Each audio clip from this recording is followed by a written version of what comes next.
Hey, I'm Susan Palmer of LeadCat Press. Welcome to my studio update. As usual, we've got chapters below, so go to the place that has the topic that most interests you. But here's what we're covering this week. For the technique, I'm going to be talking about legato playing. I've got a couple exercises for you.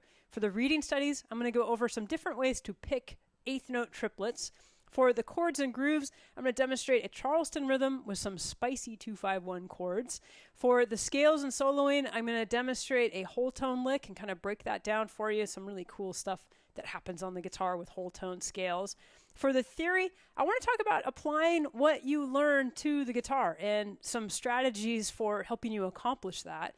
For the tunes, I'm going to demonstrate a very slow version of Mr. Brightside, just the intro there in standard tuning for your guitar player enjoyment. And the pro tip for this week is about the anxiety that we sometimes feel when we're practicing. So I hope you enjoy this week's session. Thanks so much for subscribing, liking, joining my mailing list so you can learn about the free classes that I offer, the 4-week small group classes that I offer, and as always, private lessons. Everything's 100% online, and I hope you guys are well. I'll get right to it. I'd like to help you play with more of a legato feel, which means your notes are more connected and your lines are more flowy. So the basic idea is that we want to play each note until it's time to play the next note. I know that sounds simple, but it actually takes a little bit of practice because most guitar players want to play their notes really short. But there's such a big difference in expressiveness and kind of that vocal quality that we're going for in music when you hold every note out for as long as it is supposed to last for. So I have a couple exercises that will help you get ready to do that and just kind of help maintain that idea. The first one I call the 1-2-3-4 lockdown. I've named it after my first 4 fingers. And what it's going to mean is I'm going to play a note. So I'm going to start with my first finger on the 6th string. I'm on the 3rd fret there. And I'm going to keep that finger down, and then I'm going to play the note on the 4th fret with my 2nd finger. Then I put my 3rd finger down and 4th finger down. And you'll notice that all of my previous fingers have stayed down while I've played that. And that's on purpose. That's to just get you used to holding these notes out for as long as possible. So when I play the notes on the next string, I'm going to start with my first finger, but I'm only going to lift up that first finger. My other 3 fingers are staying where they're at. And again, this is just to help develop that idea of keeping your fingers close to the fretboard, holding every note out for as long as possible. And then I'm going to use my 2nd finger, and then I'm going to move my 3rd finger, and then 4th finger. So you can see as I'm practicing this, I'm just moving 1 finger at a time, and it kind of makes my hand look like a little bug walking across the fretboard. And this is a really wonderful exercise. It helps with students who are working on minimal movement, so keeping their fingers close to the fretboard, as well as developing that legato feel. So that's one thing that you can practice. It's an ascending only exercise. If it's hard to do that on the 3rd fret, then move it up to the 5th or 8th, wherever is most comfortable to do. And if even that is challenging, let's say you're on the 8th fret here and it's still quite challenging to do, just try your first 2 fingers. So we're going to keep each finger down until it's time to play that next note. So again, my fingers look like a little bug walking across the fretboard here. And then when you get the first 2 and you're comfortable with that, try the first 3 fingers. And the slower you do this exercise, almost the better. So take your time with it. Let those notes really bleed into each other because that's going to help just develop this style of legato feeling. So if that comes along easily, and maybe you've been working on that for a couple weeks, it's part of your repertoire for warming up, the next thing to do, or along with that, is to just play a major scale. And again, just try to hold each note out for as long as you can. Now, I'm not following the principle of holding my fingers down until it's time to play that next note. I could, but instead, I'm just trying to hold each note out for as long as possible. And that's going to make my lines just a little more flowy, a little more vocal-like, so I encourage you to add that to your practice routine. On page 51 of the Guitar Lesson Companion Volume 1, I introduce triplets. And there's a couple different ways that you can pick these triplets, and I've got that illustrated on page 51, but I also want to break it down for you here too. So basically a triplet means that we've got 3 eighth notes in the space of 1 quarter note. So we count those 1 and 2 and 3 and 4 and you can see my head is bobbing up and down right on the downbeats. Speaking of downbeats, I usually encourage my students to practice alternate picking so that they're playing down on downbeats and up on upbeats. And that's something that I hold consistent throughout the book. It works for chords as well as these single notes. When we get to triplets, though, it's a little bit tricky. So there's a few different ways that you can pick those eighth note triplets. If I see a string of eighth note triplets in a piece of music, it's likely that the best way to play those would just be straight alternating picking. 1 and 2 and 3 and 4 and I like to pick those eighth notes either with a down, up, up, or a down, up, down motion. And that is so that I maintain this idea of picking all of my notes that fall on the downbeat with a down pick and all of the notes that fall on the upbeat with the up pick. So when you finish a set of triplets, you're in position to play the next group of notes with that correct picking direction. So I'll either pick them down, up, up, or down, up, down. And I leave it up to students to decide at this point in the book which way works for them, and it really depends on the piece of music that they're playing. Hopefully this will give you a good start into that. I had one student who was working on the Charleston rhythm this week and another who wanted some spicier chords to use over 2-5-1s. So I'm going to play the spicier chords in a Charleston rhythm, and I'll share with you the chords that I'm playing in the little diagrams after each demonstration. So here's the first one. This is D minor 9 to G7 sharp 5 to C major 9. I'm going to play that again. So D minor 9. G7 sharp 5, C major 9.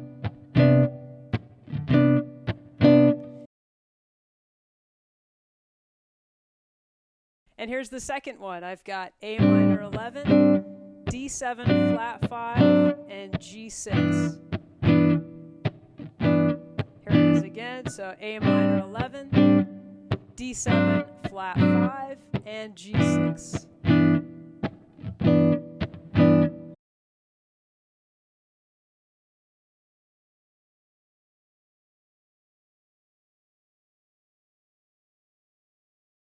A whole tone scale really is what it sounds like. It is a scale composed entirely of whole steps. And I could play a C whole tone scale starting on this note C on my B string and just work my way up the neck playing all whole steps, and I will have a C whole tone scale. So I have C, D, E, F sharp, G sharp, B flat, and C. And it's got a really kind of spacey out there sound to it. It works really well over a C7 flat 5 chord or a C7 sharp 5 chord, mainly because it's got that F sharp and the G sharp in there, or G flat. So it's a really nice scale to have under your fingers. Now, while it's easy to see how it is constructed just on this one string, there's a lot that you can do with that on guitar. One of my favorite little riffs to play with this whole tone scale takes advantage of the distances between the G string and the B string. So check this out. If I start on C on the 5th fret of the G string, I've got C, D, E, F sharp. So those are my first 4 tones in that C whole tone scale. So basically I've got this pattern, and we know that this whole tone scale is separated by whole tones. So that means I can play this pattern here. I could also go up a whole step and play it there. So, and I could keep moving in whole steps with this whole pattern. And this is one of the shorts that I made earlier in the week. You might want to look that up. But basically I just play.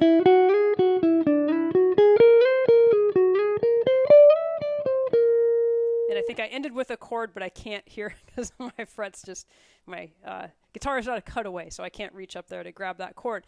And I played it in a different key than I did in the video. But anyways, I wanted to stay consistent with that C7 sharp 5 or flat 5 chord with you.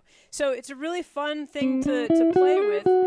This is my idea, of a cool lick that you can use with that whole tone scale, but you can change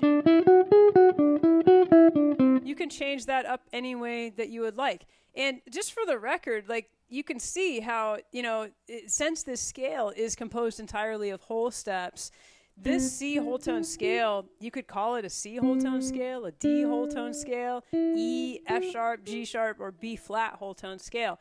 And then there's another set of notes that makes up the other whole tone scale, which would just start a half step higher. So that would be D flat and E flat, F, G, A, and B. Those are all the same, would be composed of the same notes, making those different whole tone scales.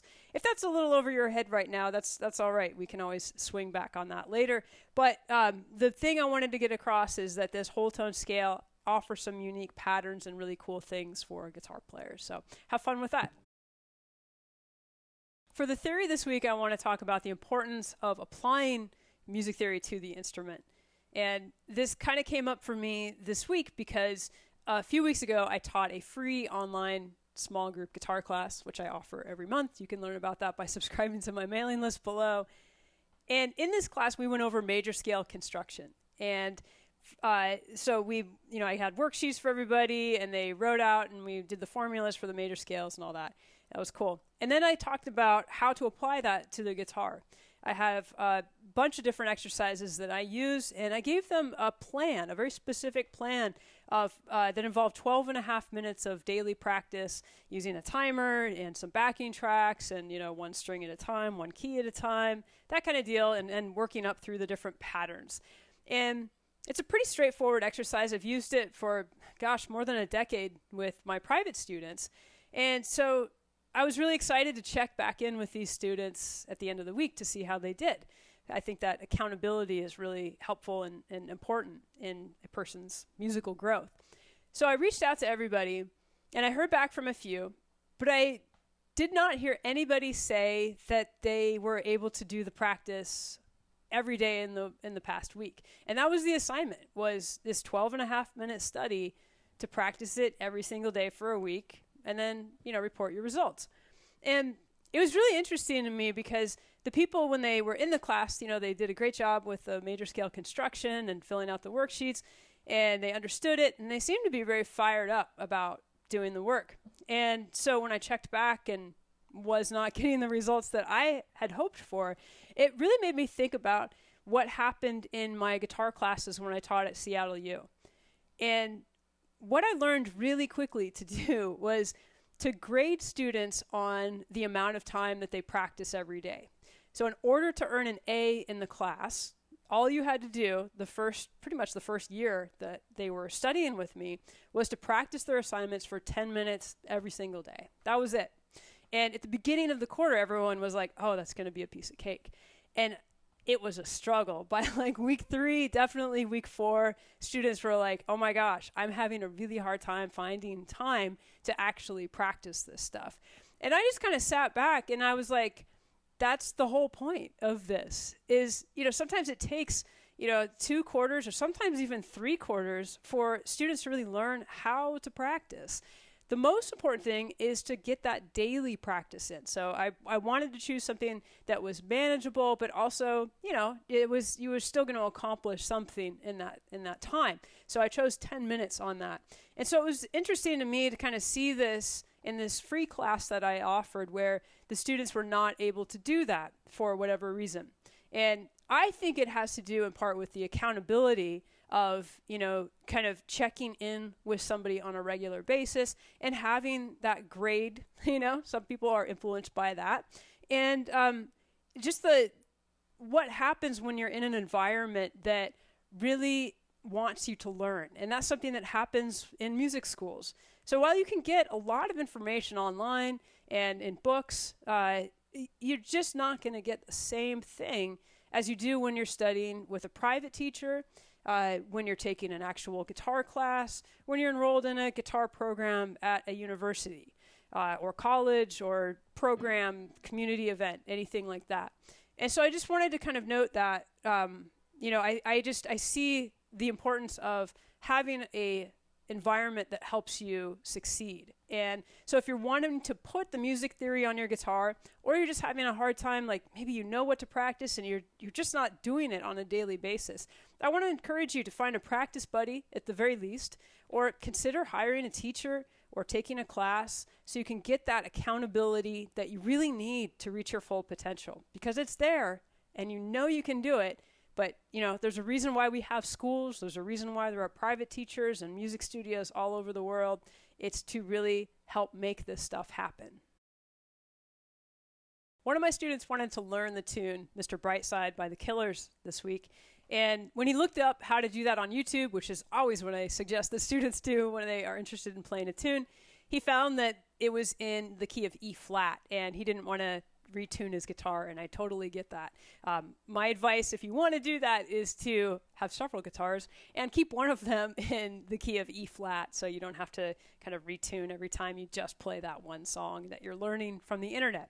But anyways, I thought it'd be a good idea just to play very slowly the introduction to that piece, and I was going to play that in standard tuning, just to make it easier for him to learn it. And then if he wanted to play along with the record, go ahead and detune and all that jazz.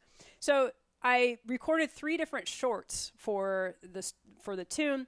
I like the shorts. I'm finding that they're really cool in that they loop, so students can just play along with and learn a track pretty easily just by letting that thing roll. And I've got the chord diagram on there. So I'm going to just show you what they are here in the following slides, and then I'll drop the links to those 3 individual tracks if you want to learn them in that looped section format.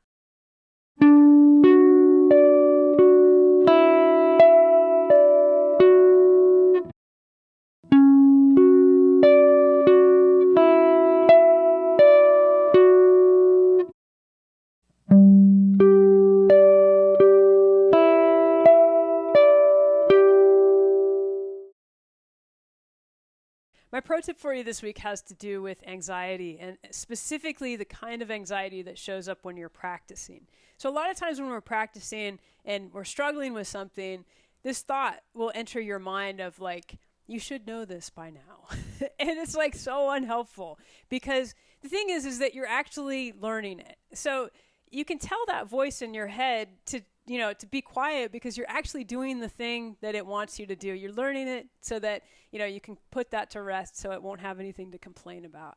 So what I'd like to do is just kind of change that framework a little bit. So instead of thinking, I should know this by now, think I'm exactly where I should be right now, because I'm addressing this problem that I know needs to be addressed.